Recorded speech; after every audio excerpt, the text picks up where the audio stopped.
మరి ఆవరణ దోషం ఇది ఎలాగా అంటే సత్యాన్ని మరుగుపరిచేది.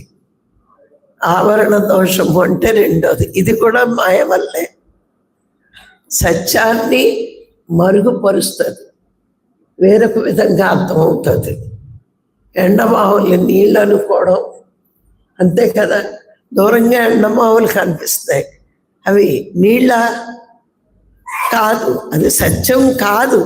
కానీ భ్రాంతిలో మీకు ఇవన్నీ తెలుసు, ఉపమానాలు, తాడును చూసి పామనుకోవడం, ఇవన్నీ ఏంటంటే సత్యం కాని దాన్ని సత్యం.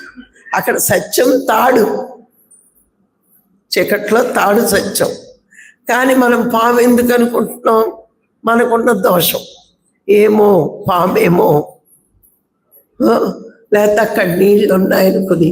సత్యాన్ని ఎప్పుడైతే మరుగుపరుస్తుందో అదే ఆవరణ దోషం. ఇది కూడా మాయ వల్లే కదా.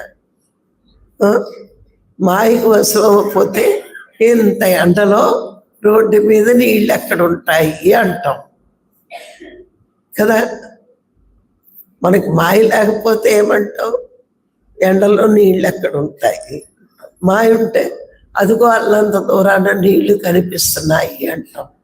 అదే సత్యంలో ఉన్నవాడికి సత్యం అవకపోతుంది, మాయకు వశమైన వాడికి అసత్యం సత్యంలా కనిపిస్తుంది. ఇది ఆవరణ దోషం. ఎందుకు అంటే ఏది బయట దోషం లేదండి, మన దృష్టి దోషమే. బయట దోషాలు ఏమీ లేవు, సృష్టి అంతా యథాతథంగా బాగానే ఉంది.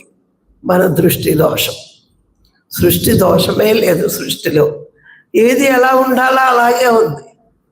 అది నీకు కనిపించడం దోషమా, లేకపోతే నిజంగా ఎండమావులు ఉన్నాయా?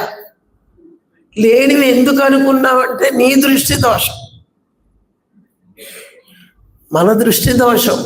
మాయ వల్ల ఏమో చీకట్లో తాడు తొక్కి పాము తొక్కి అని అనుకుంటున్నావంటే అది ఏమో. నిజంగా పాము అంటే పాము ఉండదు అక్కడ. ఏమో నా కాళ్ళ కింద పడింది, కుట్టిందో ఏంటో, నేను చచ్చిపోతానో ఏంటో అని ఎంతో దూరం వెళ్తాం మనం. అంటే అది నీ దోషం, నీ సంశయ దోషం. నిజంగా అది తాడే కాదు, అది తాడే, పాము కాదు. కానీ నీ దోషం, నీలో ఉన్న దోషం వల్ల అది సత్యం కాని దాన్ని నువ్వు సత్యం అని నమ్మావు. అది పాము కాదు, కానీ పాము అని నమ్ముతున్నావు.